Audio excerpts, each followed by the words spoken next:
गरीब लड़की की जादुई सोने की डोली। दुल्हनों की डोलियों का दौर आदिकाल से चलता आ रहा है।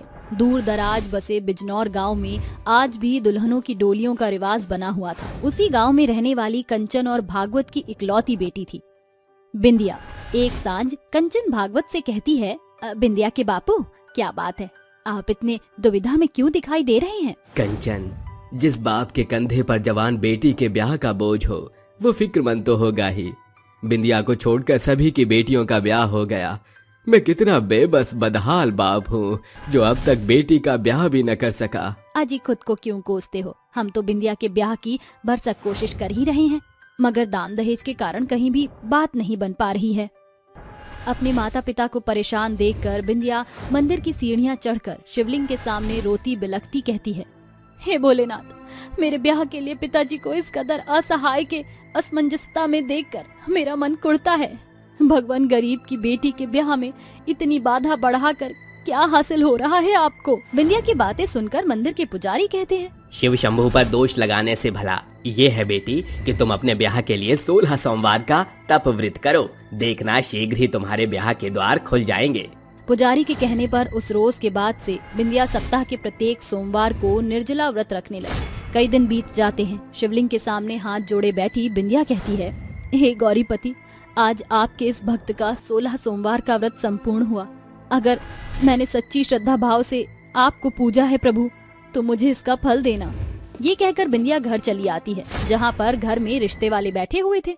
तभी एकाएक कंचन बिंदिया को बगल में ले जाकर कहती है, माँ, ये लोग कौन हैं? ये तेरे रिश्ते वाले हैं। विनय ने तुझे बिन देखे ही पसंद किया है।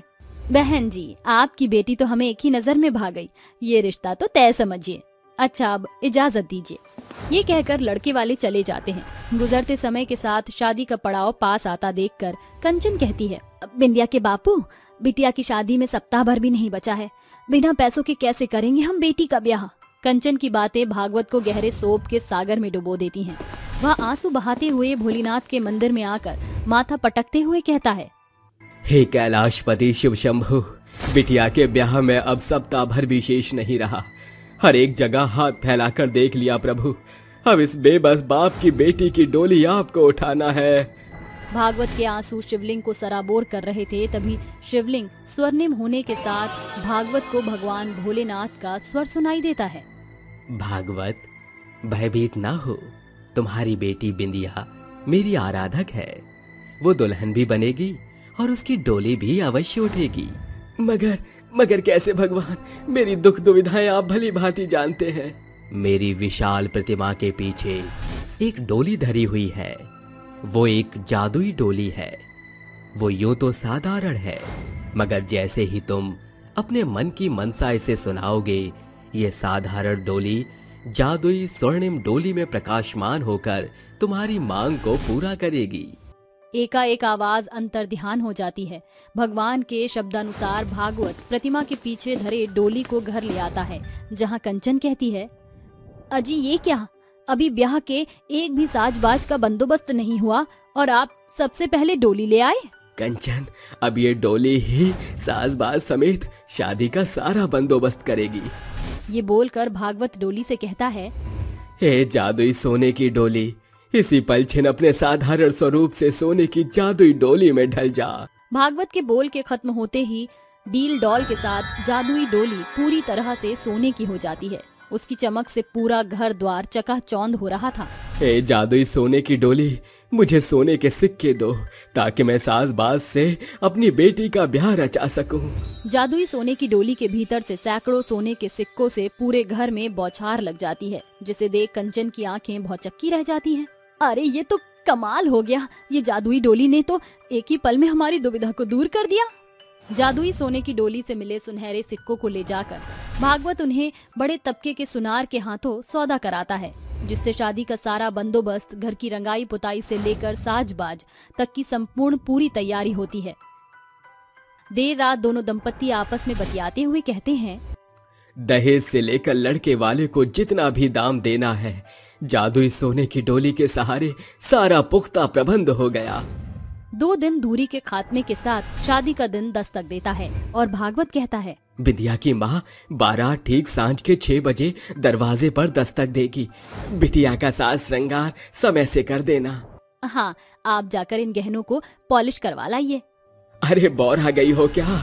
बिटिया के जोड़े के साथ ये फीके पुराने गहने जरा भी नहीं जचेंगे। बिंदिया बिटिया, तो इस जादुई डोली की दुल्हन है। इनसे अपने लिए जो कुछ मांगना हो आगे आकर कह दे। मुझे जरा हलवाई के पास जाना है। भागवत के जाते ही बिंदिया डोली को नजर भरकर निहारते हुए कहती है, ए जादुई डोली, मुझे सुंदर गहने दो और लाल रंग का लहंगा भी दो। बिंदिया की बात पूरी होते ही साधारण डोली जादुई सोने की डोली में तब्दील होती है। तभी उसके भीतर अनगिनत सोने के गहने और लहंगा शुमार होते हैं। अरे वाह, ये सोने के गहने तो बड़े शोभनीय हैं और ये लहंगा भी बहुत सुंदर है। सुनो जादुई सोने की डोली, मुझे साज श्रृंगार का सामान दो, ये होने वाली दुल्हन का हुक्म है। इसके बाद जादुई सोने की डोली बिंदिया को साज श्रृंगार का सामान देती है। देखते ही देखते सांझ हो जाती है। बिंदिया लाल जोड़ा पहनकर 16 श्रृंगार सजाए बैठी थी। तभी भागवत भीतर आकर कहता है, इस दुल्हन के लिबास में कितनी जच रही है मेरी बिटिया। आज ब्याह के बाद डोली में बैठकर तू दूसरे देश चली जाएगी। वेद मंत्रों के साथ बिंदिया विनय के साथ शादी के बंधन में बंध जाती है और विदाई की घड़ी बिंदिया फूट फूट कर रोती है। बिटिया, आज से तुझे अपने पिता के घर को बिसार कर ससुराल की बागडोर संभालना है। ये कहकर भागवत दुल्हन बनी बिंदिया को डोली में बिठा देता है। दुल्हन डोली में बैठकर बाप की चौखट सूनी करके ससुराल को संजोने चली आती है। कहारों को जाता देख लाजवंती कहती है, अरे कहार भाइयों, इतनी कबरी मचाए कहाँ चलती है? ये अपनी डोली तो लेते जाओ। क्या है, दहेज के सामान से घर भर चुका है, अब इस डोली को रखने की जरा भी जगह नहीं। और फिर दुल्हन तो ससुराल के दरवाजे तक आ ही गई। मगर मां जी, ये कोई साधारण डोली नहीं बल्कि जादुई सोने की डोली है। जादुई डोली, जरा अपना परिचय तो दो। बिंदिया के बोलते ही जादुई सोने की डोली अपने अस्तित्व में आ जाती है। लालच में आकर लाजवंती एक दिन देर रात दबे पांव डोली के पास आकर कहती है, ऐ जादुई सोने की डोली, मुझे खूब सारा खजाना दे। कुछ देर बाद, अरे मेरे भरसक कोशिश के बाद भी ये जादुई सुनहरी डोली मेरी सुनती क्यों नहीं? ऐ दुल्हन की जादुई सुनहरी डोली, मुझे सोने के सिक्के दे। मेरे लाख बोलने के बावजूद भी जादुई डोली डील डॉल भी नहीं कर रही है। आज मैं इस डोली की अर्थी निकाल दूंगी। लालच पूरा ना होने पर लाजवंती मोटे डंडे से डोली के 2 टुकड़े करती है। तभी बिंदिया भागकर वहां आती है और जादुई डोली हमेशा के खातिर गायब हो जाती है। माँ जी, आप मेरी डोली के पास क्या कर रही थी? चोरी पकड़े जाने पर लाजवंती खुद से अपना कच्चा चिट्ठा कह सुनाती है और अंत में बिंदिया कहती है, माँ जी एक दफा मुझसे तो कहती। जादुई सोने की डोली पिताजी ने मुझे सौंपी थी, इसलिए वो जादुई सोने की डोली केवल दुल्हन यानी कि मेरे शब्द सुनकर सोने के स्वरूप में आती थी। जादुई डोली का रहस्य सुनकर लालची लाजवंती स्तब्ध रह जाती है। साथियों, इस कहानी से हमें ये सीख मिलती है, बुरे मंसूबों के साथ कभी कुछ ना करें, क्योंकि उसका परिणाम अक्सर बेहद बुरा होता है। शाम के समय राजू के खेत में एक गर्भवती गाय घुस जाती है, जो अपनी भूख के कारण खेत की आधी फसल खाकर खराब कर देती है।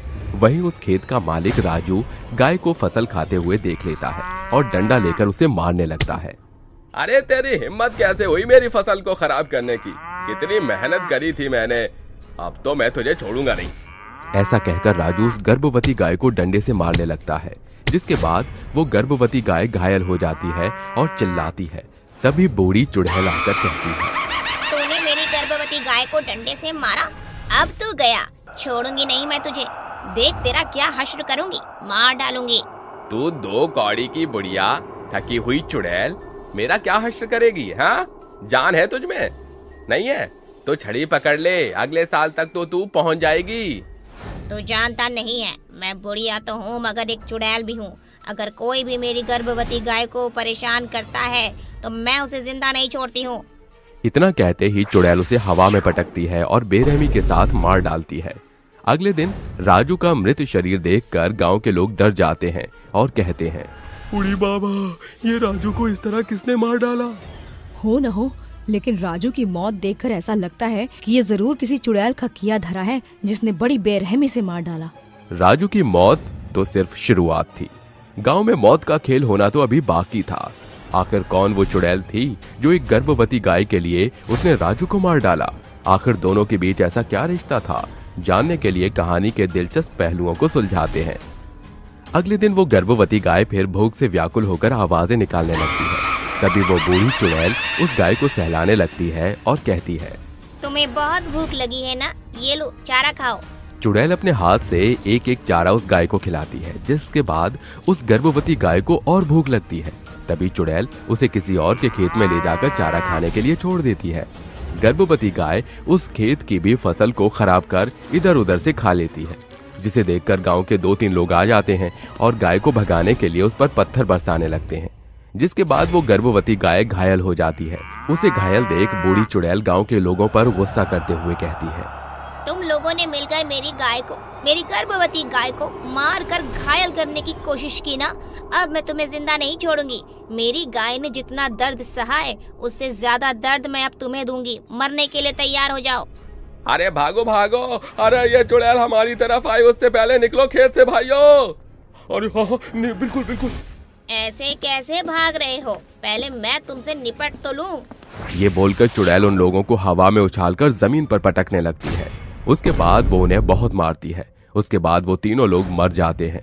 उनकी मौत को देखकर बूढ़ी चुड़ैल हंसते हुए कहती है, जो भी व्यक्ति मेरी गर्भवती गाय को उसके खेत में से चारा खाने नहीं देगा, उसे मैं जिंदा मार डालूंगी। किसी को नहीं छोड़ूंगी, सब मरोगे। इस तरह वो बूढ़ी चुड़ैल अपनी गर्भवती गाय को बार बार दूसरे के खेतों में चारा खाने के लिए छोड़ दिया करती थी, जिसके बाद अगर कोई भी इंसान उस गर्भवती गाय को कुछ भी कहता था तो चुड़ैल उसे मौत के घाट उतार दिया करती थी। चुड़ैल को मारता हुआ गांव के लोग देख लेते हैं, जिसके बाद गांव में धीरे धीरे चुड़ैल और गर्भवती गाय का खौफ फैल जाता है। वहीं जब चुड़ैल अपने गाय के सिर पर हाथ रखकर प्यार कर रही थी, तभी एक 12 साल का बच्चा अमन आता है। जैसे जीव जंतु आत्माओं को देख सकते हैं, महसूस कर सकते हैं, बिल्कुल वैसे ही बच्चे भी भगवान का स्वरूप होते हैं। उन्हें भी आत्माएं दिख जाती हैं। इसलिए छोटे से अमन को अपनी दादी दिखाई देती है, जिसके गले लगकर वो कहता है, अरे दादी, दादी आप आ गई। आप कहाँ चली गई थी? पता है आपको कितना ढूंढा मैंने। अमन बेटा, तू मुझे देख सकता है? आजा मेरे बच्चे, मैंने तुझे बहुत याद किया था, तूने मुझे किया? हाँ दादी, मैंने भी आपको बहुत मिस किया। मम्मी पापा तो आपके कमरे में भी नहीं जाने देते थे मुझे। मैं आपको बहुत याद करके रोता था, लेकिन अब आप आ गए हो तो कहीं मत जाना। हाँ बेटा। इस तरह दोनों दादी पोता एक साथ बैठकर बहुत बातें करते हैं। इतने में गांव के लोग चुड़ैल को कैद करने के लिए तांत्रिक बाबा को बुलाकर ले आते हैं, जो अपने मंत्र पढ़कर उस चुड़ैल दादी को एक घेरे में कैद कर लेता है और कहता है, बस बहुत लोगों को मार लिया तूने चुड़ैल। बता चुड़ैल, आखिर क्यों इतने सारे लोगों को तू मार रही है और उनके खेत क्यों बर्बाद तूने किए हैं? क्या तुझ में इतनी भी बुद्धि नहीं है? तांत्रिक ये कहते कहते उस पर भस्म फेंक देता है, जिसके बाद चुड़ैल मजबूर होकर सब बताने लगती है। 3 महीने पहले की बात है। मैं अपने छोटे से पोते अमन और बहू सुभद्रा बेटे राहुल के साथ रहा करती थी। मैं अपने पोते से बहुत प्यार करती थी। उसे अपने हाथ से खाना खिलाती तो कभी पेड़ पर पत्थर मारकर उसके साथ आम तोड़ा करती थी। फिर एक दिन मुझे अचानक से रास्ते पर घायल गाय मिली। मुझसे उस गाय को इस हालत में देखा नहीं गया और मैं अपने घर ले आई। उसकी सेवा करी, चोट पर मरहम लगाया। ये देखकर मेरे बहू बेटा चिढ़ गए और बोले, माँ जी आप पागल हैं क्या? अमन का वैसे भी खर्चा उठ नहीं पाता और आप इस गाय को और ले आई। देखिए, मैं आपको पहले ही बता दूं, मैं इसके लिए चारा वारा नहीं लाऊंगा। कोई बात नहीं बेटा, मैं खुद ले आऊंगी। तू इस गाय को यहीं रहने दे बस। बुढ़िया उस गाय को खुद ही चारा लाकर खिलाने लग गई थी। कुछ महीनों में वो गाय गर्भवती हो गई और वो बुढ़िया अपने पोते के साथ मिलकर उस गाय का ख्याल रखती, टाइम पर चारा खिलाती। लेकिन एक रोज चारा लाते वक्त उस बुढ़िया का एक्सीडेंट हो गया, जिसके चलते वो बुढ़िया चुड़ैल बन गई। वहीं दूसरी तरफ सुभद्रा और राहुल का अपनी माँ के लिए एक आंसू नहीं गिरा और उस गर्भवती गाय को उन्होंने घर से बाहर निकाल दिया। जिसके बाद मैंने अपनी गाय को चारा खाने के लिए खेतों में छोड़ दिया। मैं जानती हूँ जाने अनजाने मैंने आपकी मेहनत की फसल खराब कर दी, लेकिन अपनी भूखी गाय को मैं यूँ तड़पता हुआ नहीं देख सकती थी।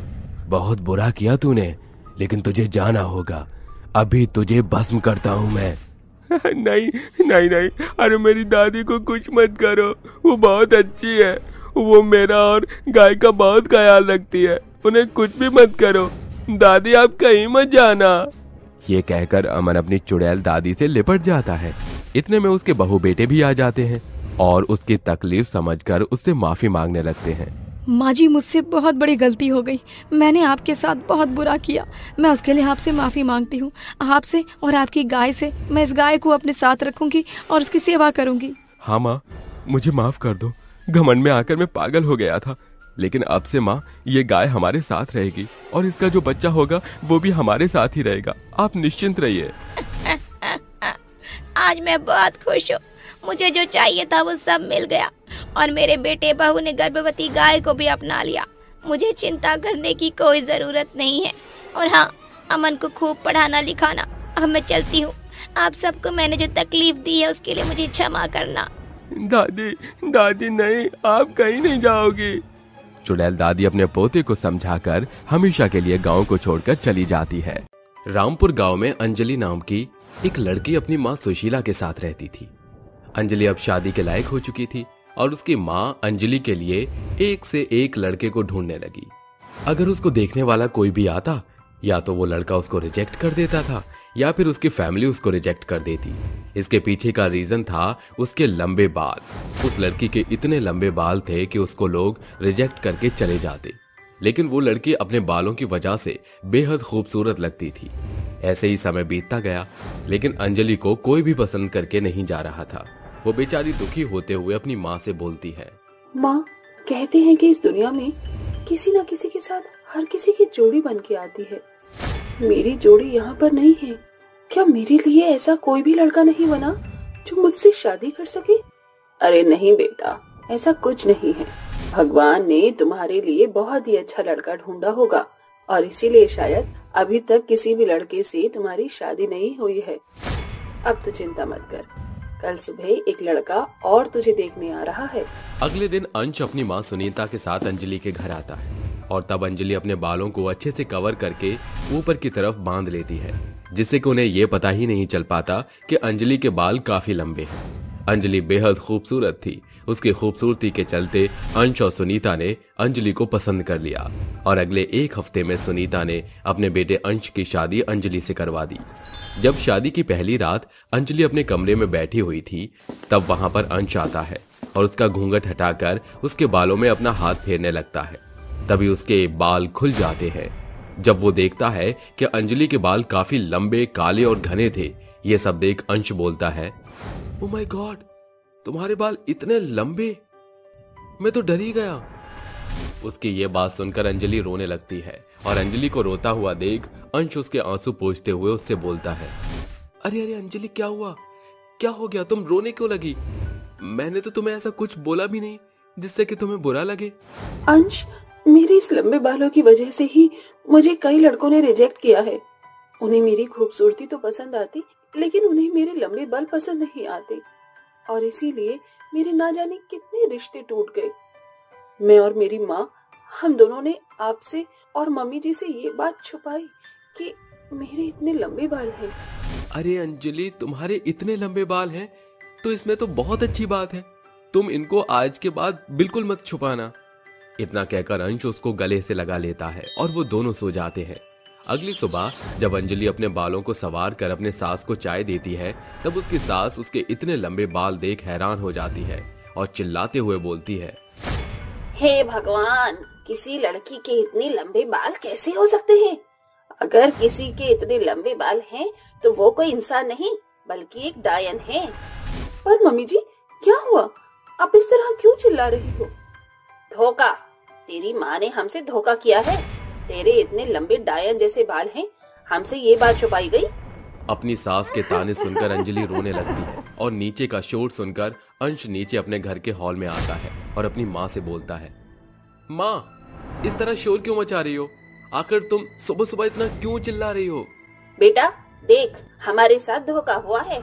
हमें लड़की की जगह एक डायन दे दी है। तेरी शादी एक डायन से हुई है, लड़की से नहीं। माँ बस भी करो, अगर किसी लड़की के बाल लंबे हैं तो वो लड़की डायन नहीं होती। और अब बस भी करो, अब तुम अंजलि को कुछ भी नहीं बोलोगी। इतना कहकर अंश गुस्से में वहाँ से चला जाता है। उसको देख सुनीता अपनी बहू के बाल खींचते हुए बोलती है, क्या रे, तूने तो एक रात में ही मेरे बेटे को अपने वश में कर लिया। मैं तुझे डायन सही बोल रही हूँ। तू सिर्फ डायन नाम की नहीं बल्कि काम की भी है। इतना कहकर सुनीता भी वहां से पैर पटकते हुए अपने कमरे में चली जाती है, जिसके बाद बेचारी अंजलि रोते हुए घर का काम करने लगती है। ऐसे ही अब समय बीत जाता है, लेकिन अंजलि की सास ने आज तक उसको बहू नहीं समझा और वो आए दिन अंजलि के ऊपर अत्याचार करती रहती। कभी उसको मारती तो कभी उसको सताती, कभी उसके काम में कमी निकालती तो कभी उसे खाने में नमक मिर्च छिड़क कर उसे उल्टा सीधा बोल देती। ऐसे ही एक दिन सुनीता अंजलि से बोलती है, अरे डायन, कहाँ है तू? अपनी सास की आवाज सुनकर अंजलि अपनी सास के पास आती है और बोलती है, बोलिए मम्मी जी, क्या बात है? तूने कसम खा रखी है क्या कि तू मुझे सुबह टाइम पर कभी भी चाय नहीं देगी? अंजलि कुछ नहीं बोलती और गर्दन झुकाए वहां से किचन में जाकर चुपचाप अपनी माँ के लिए चाय ले आती है।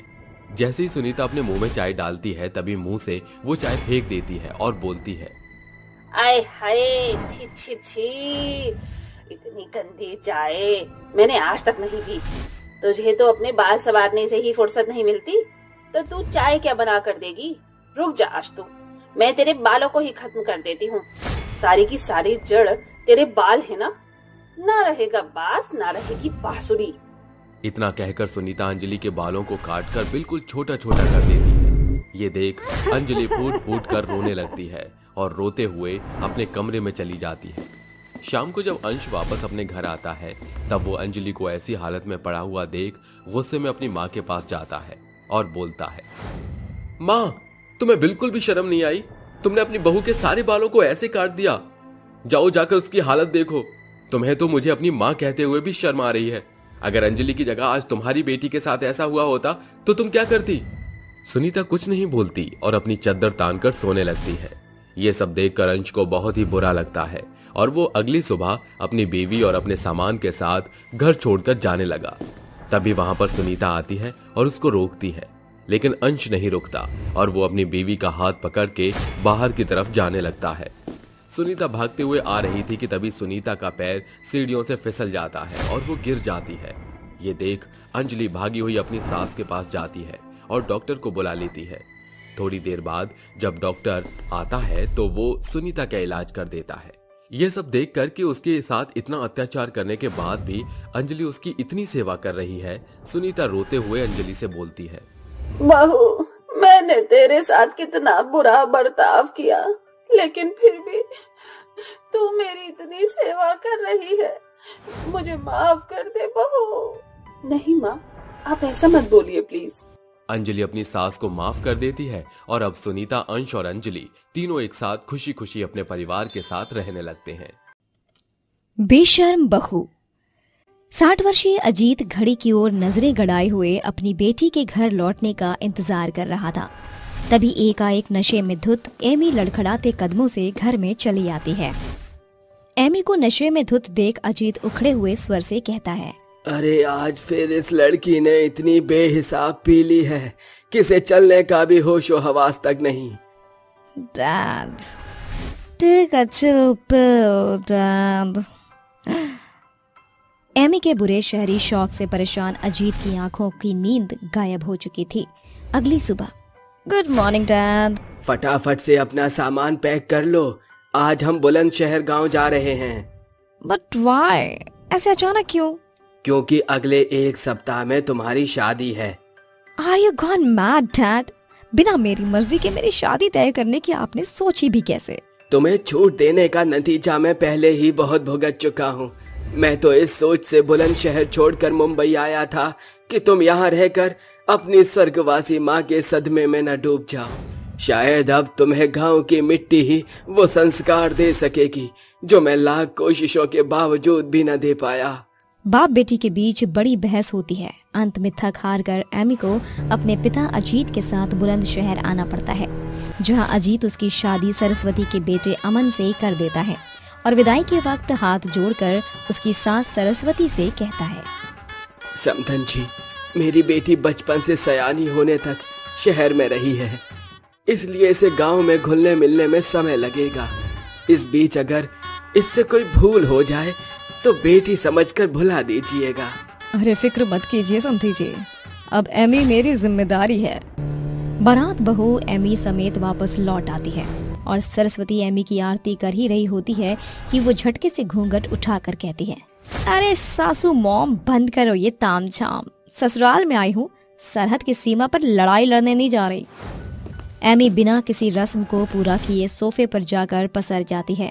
ये देखकर सरस्वती की पड़ोसन निर्जला कहती है, अरे सरस्वती, तेरी ये शहरी बहू तो बड़ी ही बेशर्म निकली। ससुराल के मान सम्मान की जरा भी परवाह नहीं इस विलायती बहुरिया को। ये सुनकर एमी का गुस्सा 7वें आसमान पर पहुंच जाता है और वो गुस्से से भौहें ऊंची करके कहती है, ए यू ओल्ड लेडी, मुझे बेशर्म कहती है? अरे बढ़ते बुढ़ापे में खुद बूढ़ी घोड़ी लाल लगाम लगाए बैठी है। अरे देख लो बहनों, सरस्वती की बहू इतनी बेशर्म के साथ मुंहफट भी निकली। अरे बहू, ये क्या बेहूदगी थी? शहर में रहने के बावजूद भी तुझे बात करने का जरा भी सलीका नहीं कि अपने से बड़ों से कैसे बात किया जाता है।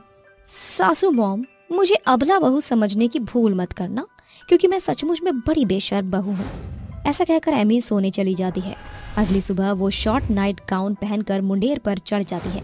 तभी गांव में रहने वाला बिगड़ैल लड़का पिंटू पांडे उसे देखकर गुनगुनाते हुए कहता है, अरे दादा, का बला है बे? ये बुलंदशहर गांव में ऐसा आइटम बॉम्ब कहां से आ गया?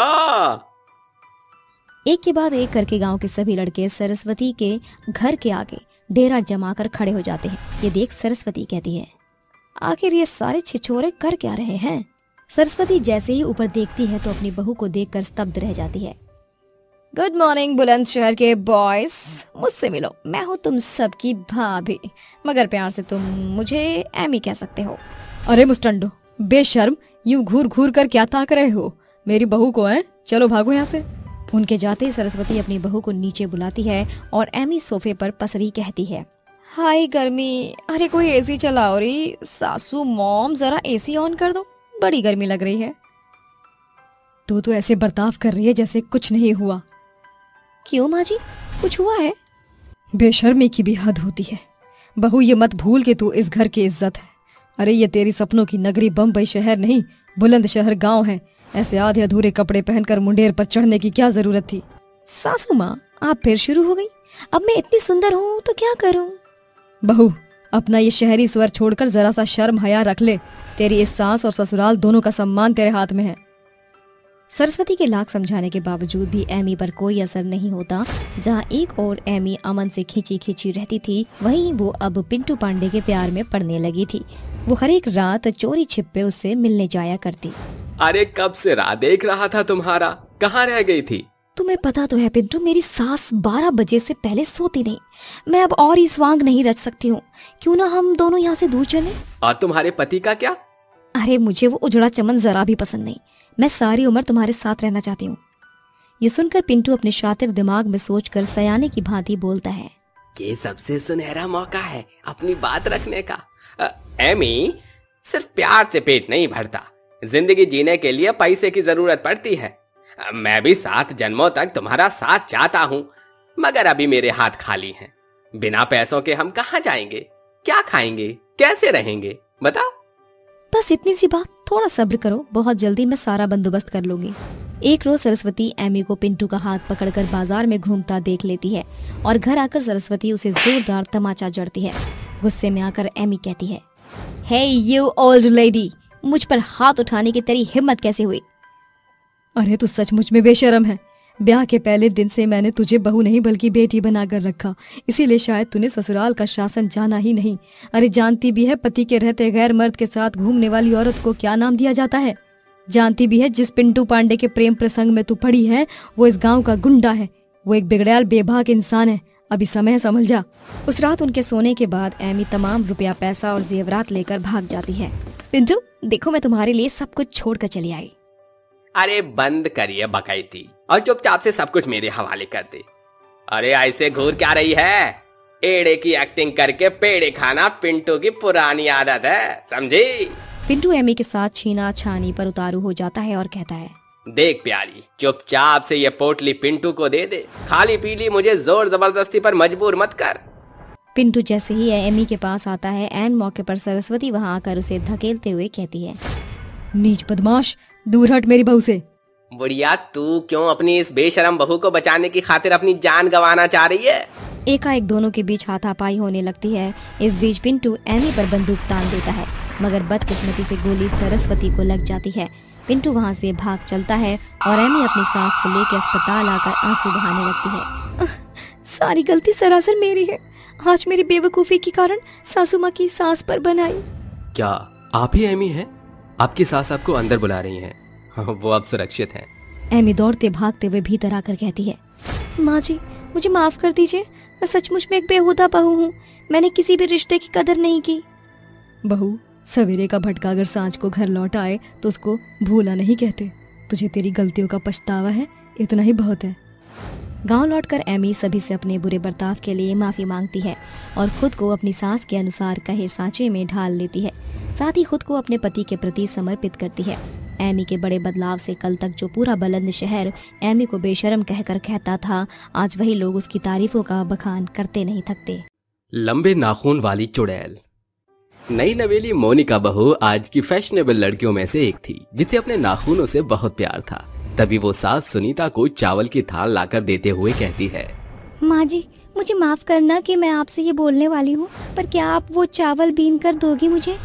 ठीक है, बीन दूंगी चावल, पर तुझे क्या हो गया? तुझसे नहीं हो रहा, ये हाथ में चोट लग गई है। वो माँ जी मेरे लंबे लंबे नाखून है ना, तो इसमें चावल फंस रहे थे, इसीलिए मुझसे ये चावल नहीं बिन पा रहे हैं। आप ही कर दो। काट ले फिर नाखूनों को, क्यों बड़ा रखे है जब काम ही नहीं हो पा रहा तुझसे। नहीं माँ जी, कभी नहीं काटूंगी, मेरी जान है मेरे लंबे नाखून। क्यों, लंबे लंबे नाखूनों से अचार डालेगी या लोगों को मारकर उनकी जानें लेगी? अरे माँ जी, मेरा मतलब है कि मुझे इसका शौक है, बस इसीलिए।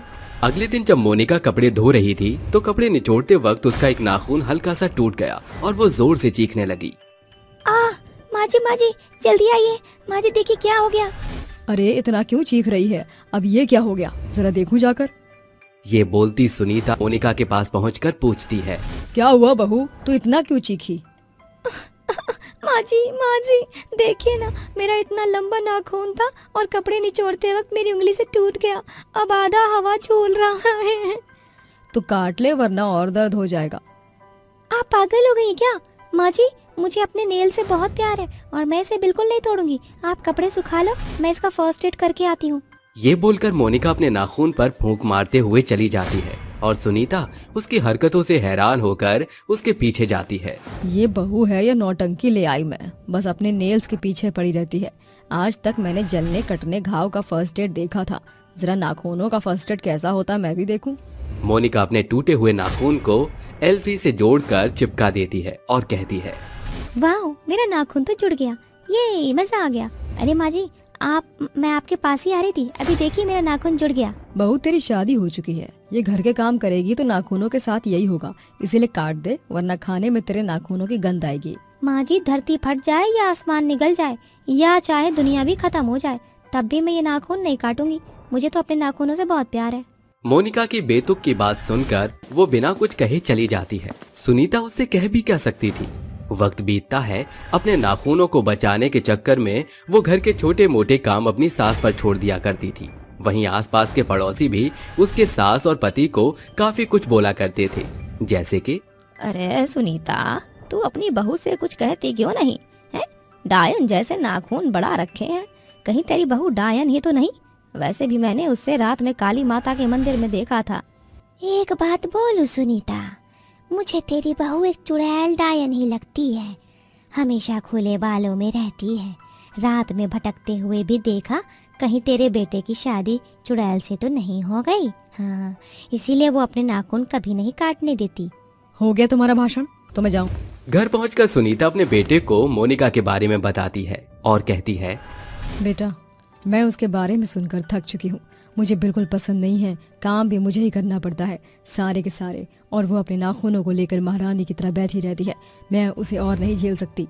हाँ माँ, मेरे साथ भी यही सब करती है, पैर दबा दो, हाथ दबा दो, और मेरा हाथ पकड़ती है तो मेरे हाथों पर निशान बना देती है।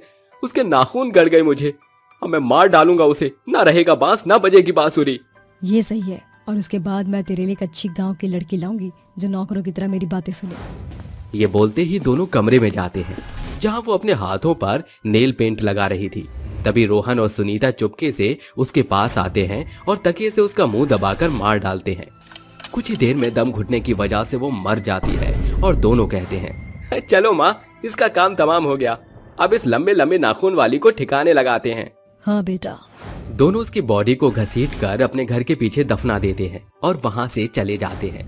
तभी मोनिका एक चुड़ैल बनकर लौटती है और कहती है, इन लोगों ने मुझे मार डाला सिर्फ इसीलिए कि ये मेरे लंबे नाखूनों को बर्दाश्त नहीं कर सकते थे और चुड़ैल कहते थे। अब मैं इन्हें सच में लंबे नाखून करके डराऊंगी कि जिंदगी भर ये और इनके पड़ोसी याद रखेंगे। 2 दिन तक मोनिका की आत्मा उन्हें कुछ नहीं कहती, पर पड़ोसियों को वो बहुत डराती है। उसके घर में उथल पुथल मचाती है, अपने नाखूनों से उनके शरीर पर खरोंच देती है। अगले दिन जब सुनीता अपने बेटे के लिए लड़की देखने जाती है तो गुस्से से चुड़ैल कहती है, तुम लोगों ने मुझे मार डाला, छोड़ूंगी नहीं अब मैं तुम्हें। ये बोलते ही चुड़ैल उन लोगों की गाड़ी के सामने सफेद साड़ी में अपने लंबे नाखून लिए आ जाती है। ये देखकर रोहन घबराकर ब्रेक मारता है कि उसकी कार एक पेड़ से टकरा जाती है, जिससे दोनों के सिर पर चोट लग जाती है।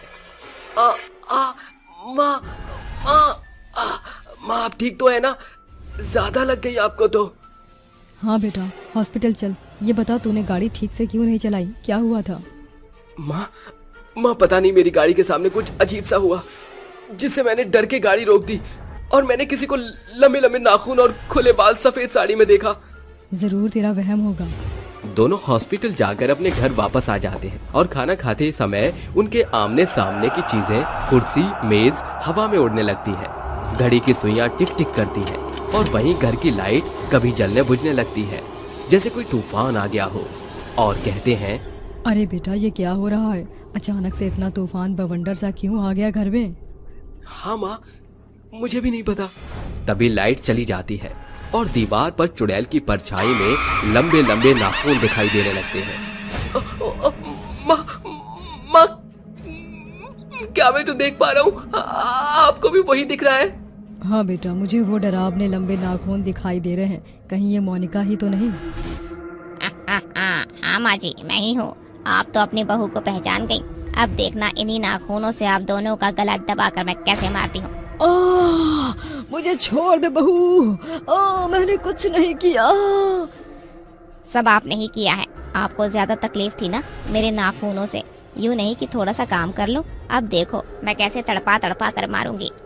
मोनिका, तुम प्लीज हमें छोड़ दो, हमारे साथ ऐसा मत करो, हमें माफ कर दो मोनिका। तुम्हें माफ करने से मैं वापस जिंदा तो नहीं हो सकती। ये बोलते ही चुड़ैल के नाखून शक्तियों से और बढ़ जाते हैं और वो उसका गला पकड़कर हवा में उठा देती है और फेंक देती है। तभी सुनीता चाकू लेकर उसके नाखूनों पर वार कर देती है, जिससे उसके नाखून टूट जाते हैं पर फिर से बड़े हो जाते हैं।